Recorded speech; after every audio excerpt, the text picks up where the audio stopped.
Hi, and welcome to another edition of Movie Review Minute Classic Reviews. I'm your host David, and today's classic review, The Bucket List. The Bucket List stars Jack Nicholson and Morgan Freeman in their roles as two cancer-stricken patients who are near death. Basically, in the hospital during the time that they are together, Morgan Freeman's mechanic character develops a bucket list, a list of things to do before he passes away, and then Jack Nicholson's character gets a whiff of the bucket list and says, why don't we do it together? So basically the two go on a fun-flying adventure-filled spree with a bunch of events from zooming around the racetrack to climbing mountains to taking a look at the famous landmarks of Egypt and so on.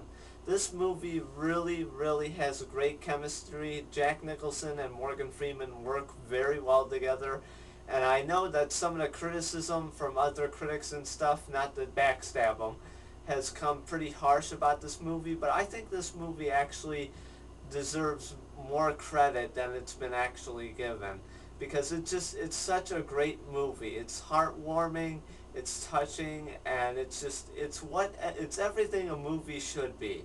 Sometimes there doesn't need to be violence or gore or swearing or sensuality or drug references or anything like that in a movie.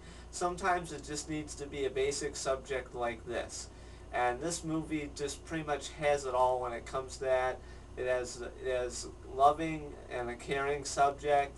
It also has a moving relationship between the two characters on their adventure, fun-filled spree that they're taking together, and it's just basically what life should be all about at the end, and how you should spend your senior years with basically a friend or the ones that you love.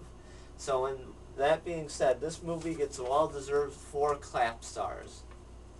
Well, that's it for now. This is David, and saying until then, the movie penthouse room stays dark. Good night.